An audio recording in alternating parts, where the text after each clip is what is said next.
Hi everyone, welcome back to the Age of Heroes. This is episode 2. I'm Paul Edwards, and tonight we are joined by... Hi everyone, I'm Kyle. Looking forward to discussing the Snyder Cut more in episode 2, so I hope you enjoy it.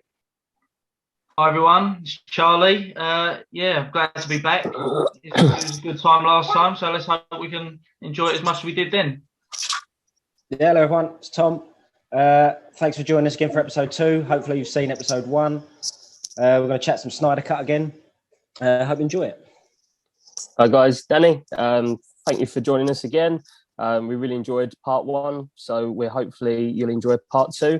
And let's get talking about the Snyder Cut again. So, myself and the team here this week, we decided we're going to talk about our favourite moments from Zack Snyders Justice League. So, I'll kick it off quickly just with some of the favourite things I had was like Superman coming back, etc. But it's got to be probably the same as everyone else. The Flash scene and the Speed Force music. What do you guys think on that part? I think everyone's going to say the Flash, aren't they? Yeah, the Flash bit's amazing. like you said, the music as well. Junkie XL's score for that part was just so good. It shows you just how much a score can affect the scene. Because I think as much as I like Danny Elfman, his music didn't quite hit right with the theatrical version. But yeah, that whole scene. The little speech that he does where he kind of talks to his dad before he runs. It's a touching scene, man. So good. And how much pain he was in as well and just fought through it. Definitely. It just makes you think, why was that not brought in the Whedon verse? I'm sorry, I know we had to bring it up anyway. So why was that not included? Yeah, I saw something online where they said that originally he said something about like people wouldn't understand what was going on or something. But yeah, that's probably my favourite part. I assumed going in that my favourite part would be something to do with Superman, considering he's my favourite character, and obviously his return when he turns up at the Steppenwolf fight is awesome. But it's a combination, like Paul said, it's a combination of everything. It's not just the scene and what the Flash is doing. It's Junkie XL's score as well at that time is it's just so fitting. It's, his score through it is completely different to what we got with the Elfman one, which was a lot more sort of lyrical and orchestral and stuff like this. He's a lot more drums and guitar and I don't know if you saw that video he put on his YouTube channel and on his Twitter where he showed you sort of the behind the scenes of him composing the score. It was just brilliant. Yeah, that along with what seems to be most people, that's my favorite scene from the film as well.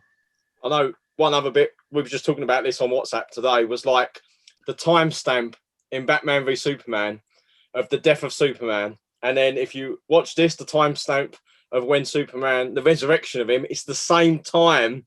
And that's how spot on Zack. I only noticed this because someone told me last night. I was like, no way. But how on point Zack Snyder is in all this stuff.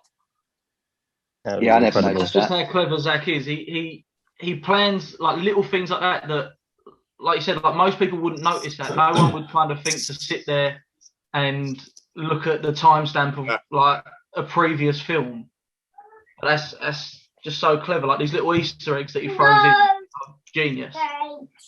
Yeah, it's not done by accident. None of that stuff is sort of done by accident. I don't know if anyone else listens to there's a podcast called Batman v Superman by the Minute, where they literally break the film down into 1 minute segments. So a whole episode would be like about the first minute and then the second minute. But if you listen to the first however many 10 or 15, literally on the minute of everything, something happens. Like something big happens or it stops and transitions to the next really? scene.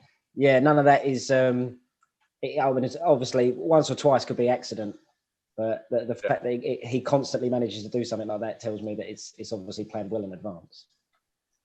Well, I'm gonna go separate to all of you guys. I love the Flash scene. It was amazing.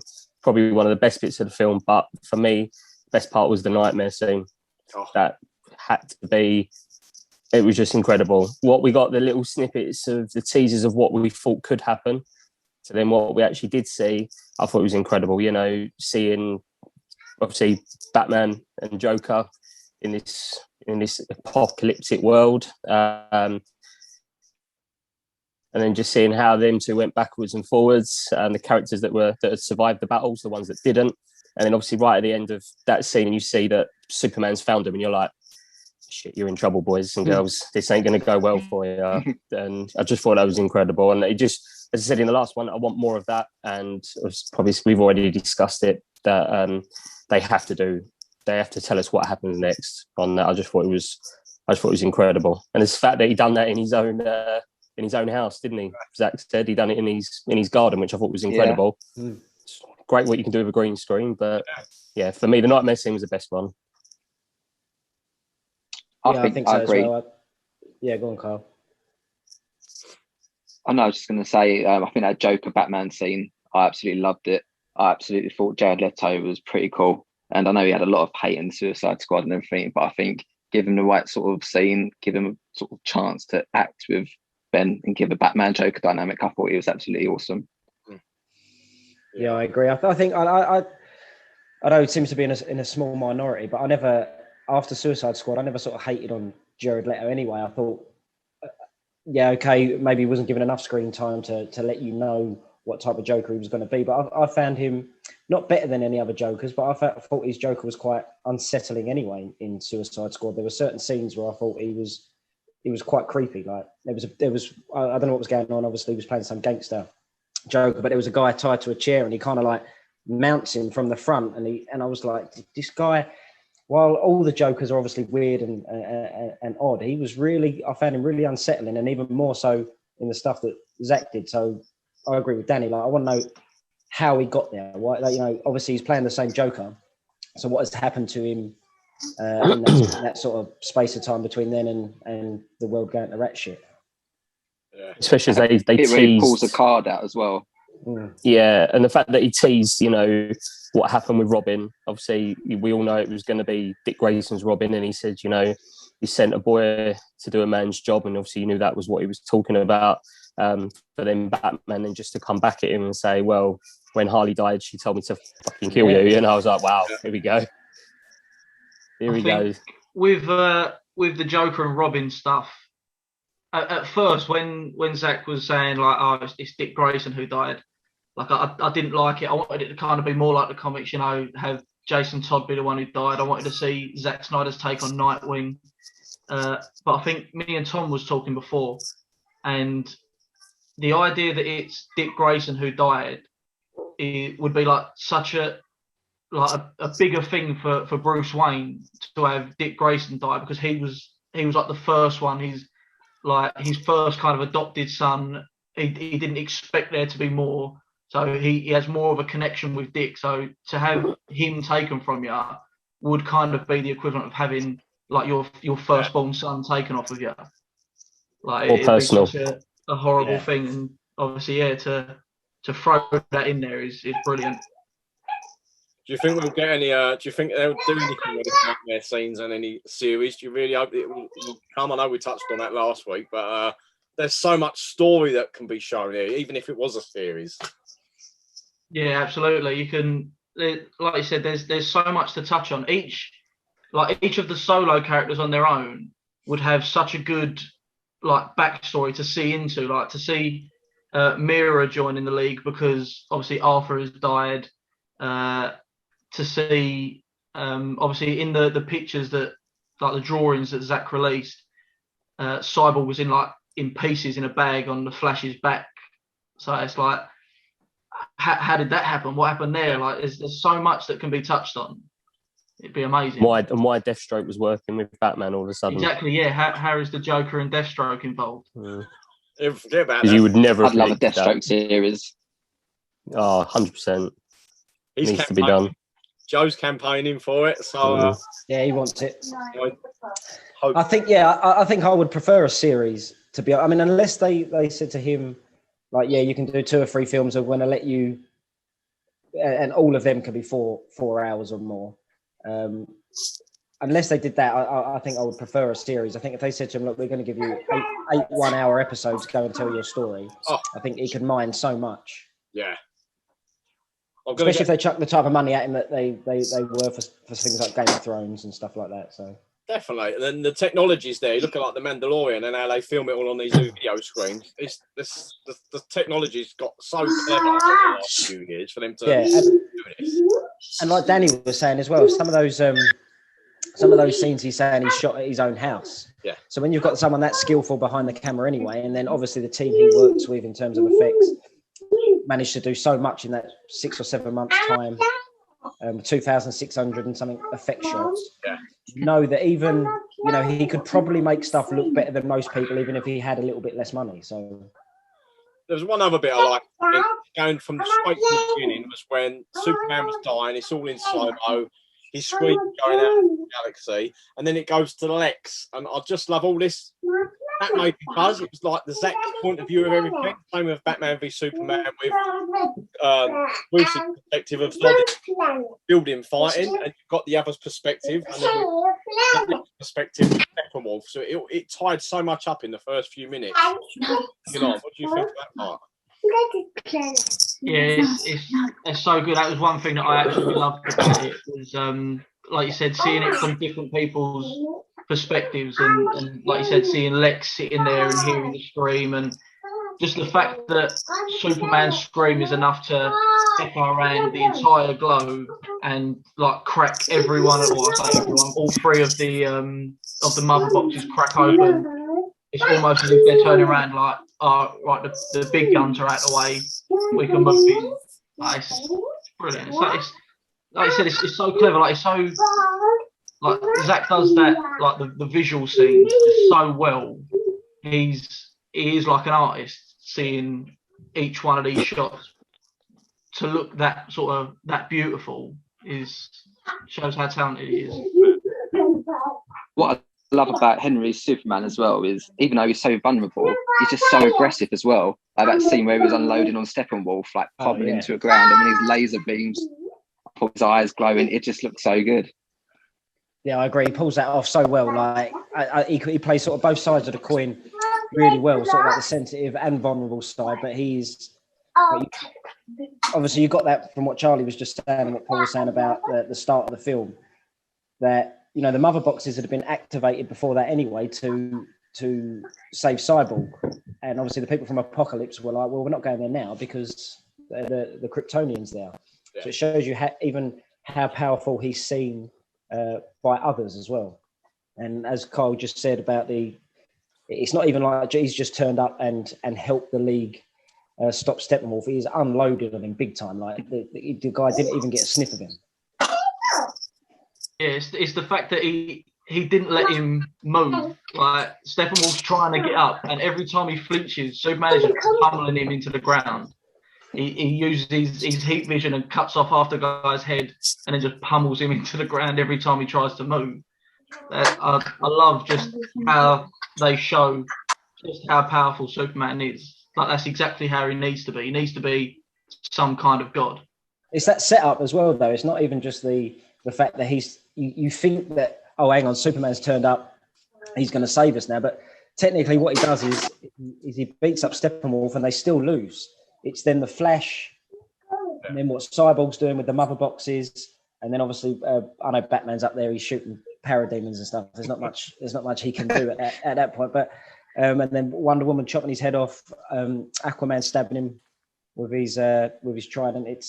That scene was brilliant. Yeah, it was just a real sort of team effort. It wasn't just Superman's come and defeated him, but they've still technically lost until the Flash realizes what he's got to do, which I think was a great setup as well. Like he mentioned earlier on about depending on how fast he runs, strange things happen to time, and then when they want to resurrect Superman, they give you that brief glimpse of another box, sort of retreating back through time. I thought that was just such a great setup because by the time you get to that point, you know exactly what he's doing.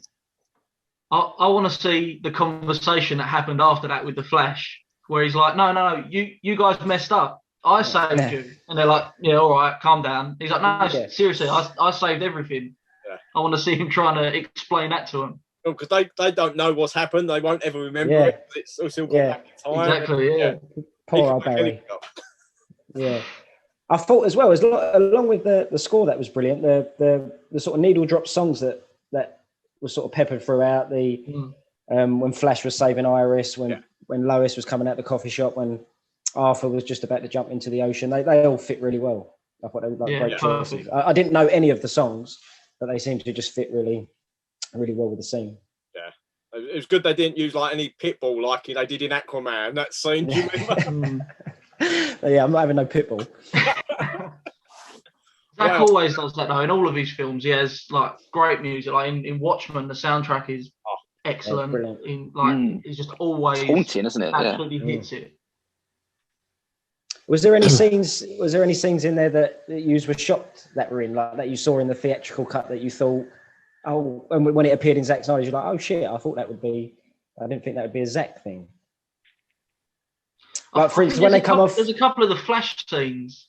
Yeah, that's what I was going to say. The bit things where I was thinking like, it's strange that, like you said, I can't believe that they're Snyder ones. But again, they seem to work so much better in the context of this film than they did in the theatrical release.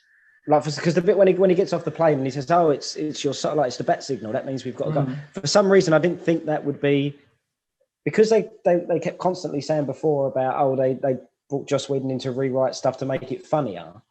I mean, this was by far funnier than the theatrical cut. So whenever I saw anything that was slightly comedic, I thought, oh, well, that can't have been Zack's, because they said it wasn't funny. Yeah, and I think, like, again, it's a lot of it is the Flash because of how Ezra plays him. He is sort of the comic relief kind of character, if you will. Like the whole thing, like you said, when he's saving Iris and he takes a hot dog out of the air so that he can go back and feed the dogs as if he always carries hot dogs in his pocket. That's hilarious. Yeah. Little bits like that, I think, are really good. And that was a nod to like the first comic as well, wasn't it? I see that online yesterday. Yeah. The sausage. Oh, really? Yeah. Yeah. It's the Gardner Fox, wasn't it? It's the guy who created the Flash, I think. And that was the name of the hot dog cart. Again, one of the touches that Zack puts in this stuff, and we're just finding out now. This is probably going to go on for months. All the little Easter eggs that's going to get pulled out of this. It's mad. Yeah. Well, like you say as well, with the Flash being the sort of a bit more of a comedic relief, it fits with the character rather than trying to have characters like Batman say stuff that might be slightly funny. That doesn't work. It doesn't fit with that character. The Flash has lots of scenes. I think we touched on it last week with that as well. Like in the theatrical release, when Superman like grabs hold of Batman by the face and throws him to the floor, and he has that stupid line about something's definitely bleeding.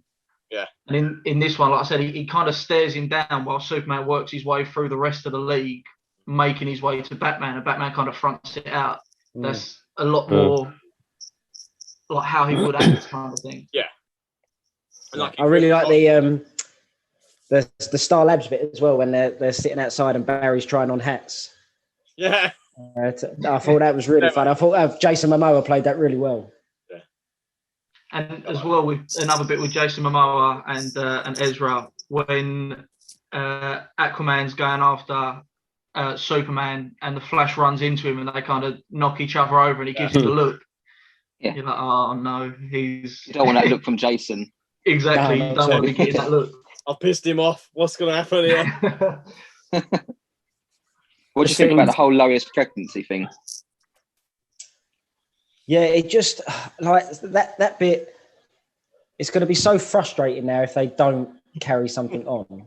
It's because I loved all of that. And obviously they've deviated from the whiteboards that were released where it was going to be where they his original plan was that the baby was going to be Batman's. Obviously they've deviated from that because they've not touched on that at all. But to have the pregnancy test and then Bruce saying to him at the end, congratulations, and Lois is carrying the little bassinet thing into the house. I was just like, you just can't. How can you not want to? You know, surely there must be someone at Warner Brothers that's a fan of this stuff that goes, well, I want to see what happens next. Right? Let's get going. As long as the kid doesn't become Batman.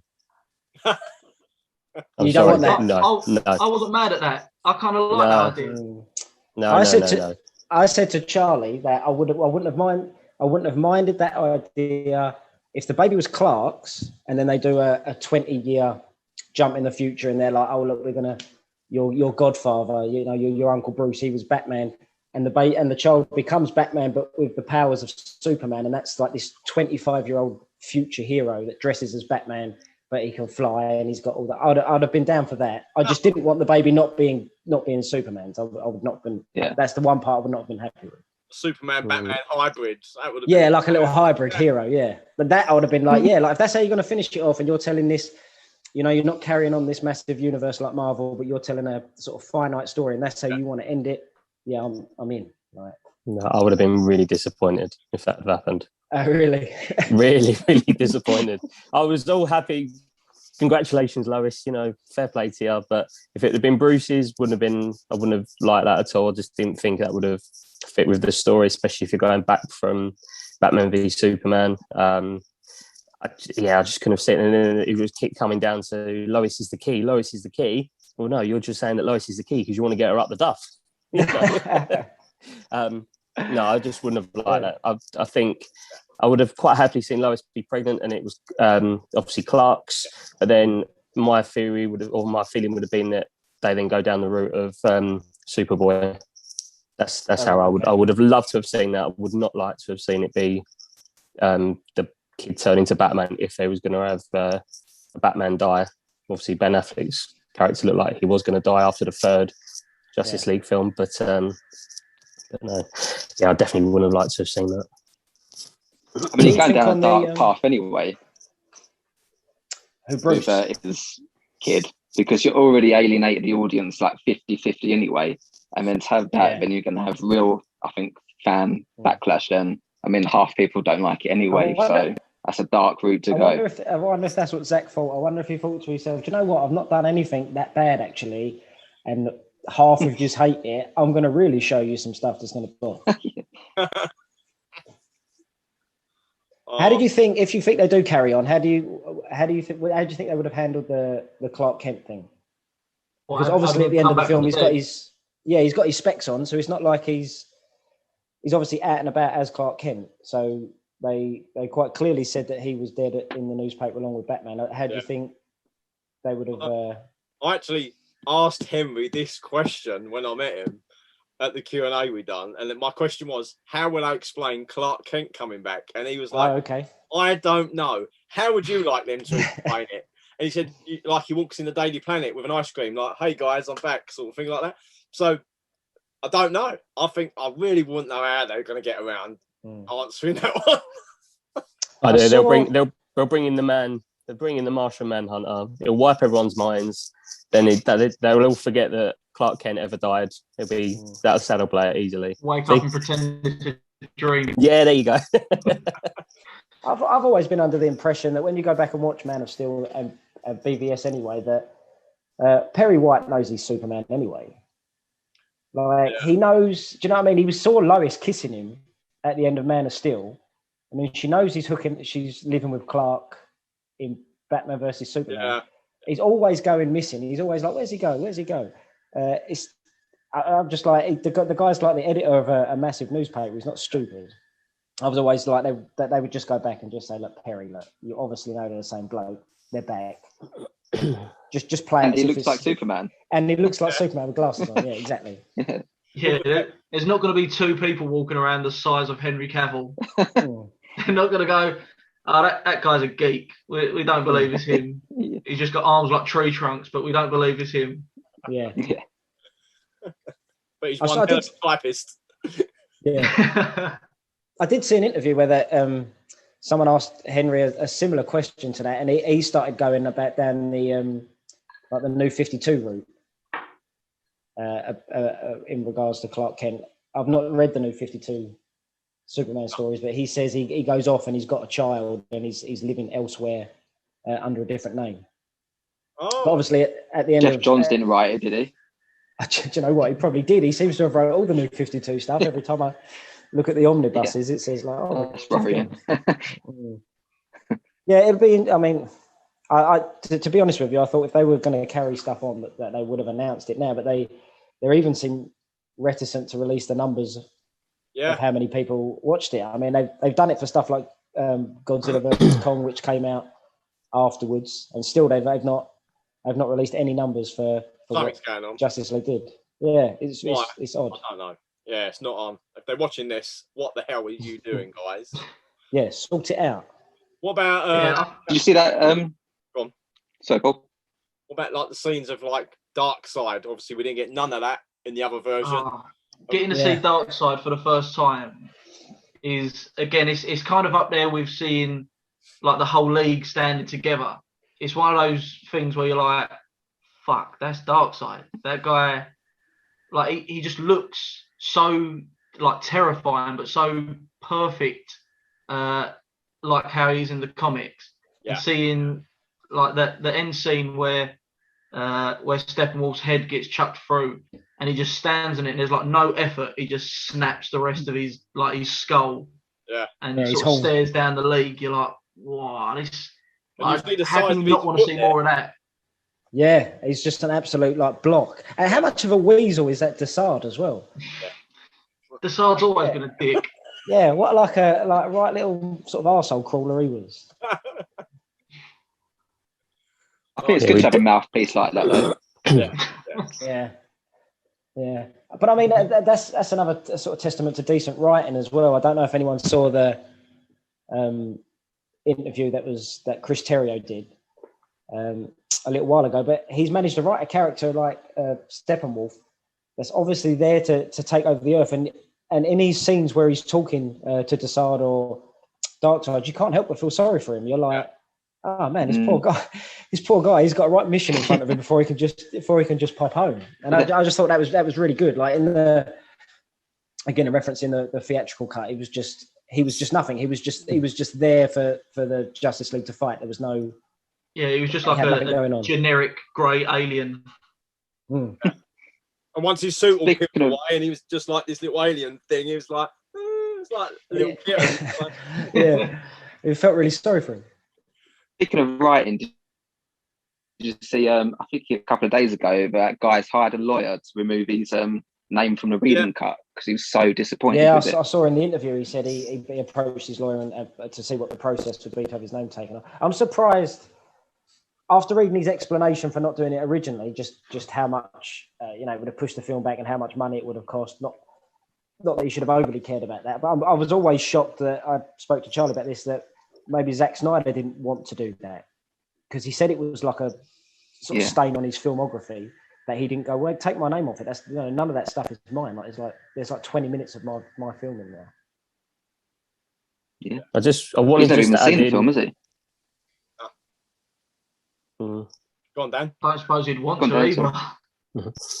No, I just wanted to echo what Tommy was saying earlier, just obviously talking about Steppenwolf and how different his character was from the Joss Whedon one to the Snyder cut, but how good was the character development for Cyborg and the Flash compared to what the original was. I just thought, all right, yeah, they had extra scenes, but you felt more connected to both characters. And I just thought, especially Ray Fisher as Cyborg, I thought he was absolutely excellent in it. And it's a shame that if he's not going to be playing that character anymore, that he's certainly gone out on a high with Justice League Snyder Cut. Yeah, I think while we're talking about Ray Fisher as well, the scene where he's kind of discovering his powers a little bit and he sort of goes into the internet or whatever it is he does. I was watching it with my wife and she sat there and cried at that part where he sort of follows the woman around and sees how hard up she is and she's got no money and he just fills her bank account. My missus sat there and cried at it. It's the fact that whole section was cut just kind of makes Cyborg like this sort of generic character, but he, as Zach said, he's the heart and soul of the film. And he's got so you much saw that once he's connected to the internet and the stuff he can control missiles and the whole world's like how he explained it, didn't he? His dad Cyrus, they explained he's got control of absolutely everything in the world and you don't realise how powerful he is really. That scene with where he says, "I'll take it from here, Alfred," and he goes, "Do I know you?" Do you know what? Speaking of Alfred as well, I can't help but absolutely love the scene of him and Wonder Woman making the tea. Yeah. that is one of my favourite bits. I just love it so much of how he's like, okay, you can make the tea. And he's like, oh, actually, don't do it like that. No, don't do it like that. Okay, don't do it like that. You're like, oh, that's so good. Yeah, I really like that scene. We get like that at work. I'm like, no, don't put the milk in the tea yet. The tea bag's still No, in don't put there. the milk in. Yeah, you got to get the tea bag out first. Huh? We But got I also like that when the rest of the 5 minutes. I also like the scene where the rest of the Justice League turn up there as well, and they meet Alfred for the first time. And Bruce says, "Oh, this is Alfred. I'll work for him." I was like, "Oh, that's a great one." So good. And Aquaman walks past, and I know what he says. It's like He goes, badass, Alfred. Yeah, that is cool. Yeah, Excellent. Like it's Alfred's back. he's so good, Jeremy Irons. Yeah, it's Alfred's Batcave. Yeah. Yeah, Jeremy Irons is you're amazing. You're in a film with people like Superman, Batman, Wonder Woman, and that, and like Alfred's the coolest character there. I was like watching him. I was like, yeah, you look cool, Alfred. Like you're a cool dude because he's not that sort of generic old butler. Do you know what I mean? You see him doing bits and bobs. Like as great as Michael Caine is, like he's brilliant. Yeah. You don't imagine him down there making Batman's gear for him. Do you know what I mean? Whereas this Alfred military like background was on him, wasn't it? And the way he dressed as well. Yeah, he just looked cool, like dress sense, just him making a whiskey, and and he's right sort of snarky to Batman as well. Like he has little jabs at him, and little jabs at Bruce every now and again, which I thought was quite good. Yeah, I think that goes to show how like their relationship of obviously he's brought him up since he's a kid, so he's like, yeah, you might be Batman, you might be a badass, but you're still like that little child who I knew. So I'll put you down and put you in your place if I need to. Yeah. Yeah, so clever. I think that and again, just the film as a whole, it looks beautiful. I know it's silly to say about a Zack Snyder film because everything he does visually is pretty much. I mean, even if he's not your favorite director or whatever, you can't deny that he could make a silent film and you'd manage to watch it because it just looks so. Like Charlie said earlier, like a work of art, and you could see that he went to sort of art school and that and studied art because that's obviously how he approaches all of his films. Like I mean, a couple of years ago, he shot that film on like an iPhone, didn't he? And that like a short film on his iPhone, which was amazing. Yeah. Looking forward to the zombie one in a couple of weeks. Army of the Dead, yeah, definitely. Yeah, brilliant. I think there's a trailer this week for that. Everyone watching, there's a trailer coming this week. Yeah, I'll be on that. I think is it May the film comes out on Netflix? Yeah. It's like 5th or something like that. Yeah, no, I'm looking forward to that. I thought the first trailer release looked really good. And you had Dave Bautista say he turned down a role in the Suicide Squad. Oh, what? He said James Gunn asked him to be in the Suicide Squad, and he said he turned it down to work on Army of the Dead. So you knew he was going to be playing Bane, didn't you? Had to have been. He would be an amazing Bane, to be fair. Oh, man. Yeah, he would. Would be amazing. Pumped up with all his veins coming through his head. Yeah, see, like to imagine like Zack Snyder's take on those type of characters, like the really, obviously you saw what he did with Jared Leto just at the end of it, but for him to take on some of those stranger characters like Bane or even the Riddler or the Penguin, I'd just be quite. I'd love to see Zack Snyder's take on like a Dark Knight Returns, like give me like an old Bruce, like the whole mutant gang, everything like that. I'd love to see that play out. Yeah, it's obviously something that's inspired him for the film so far, but to actually see him take on that story would be excellent. Well, we're gonna. We've still got Ryan Choi as well taking over. Yeah, Star Labs. Yeah. So you've still got characters that need to be developed. Martian Manhunter, Atom. So it's loads of little snippets you can hang on to and hope. Yeah. And that's more for another episode. We've got like 30 seconds left, guys. So I'm going to wrap it up. Thank you, everyone, for watching episode 2. Hope you've loved our chat. Join us for episode 3 coming soon, where we go off this subject onto new stuff. Bye from me. See you later, guys. Thank you. Cheers. See you guys. See you next week. Brilliant. Cheers. Thanks for tuning in to the Age of Heroes, everyone. Please subscribe to our channel and thank you for supporting us.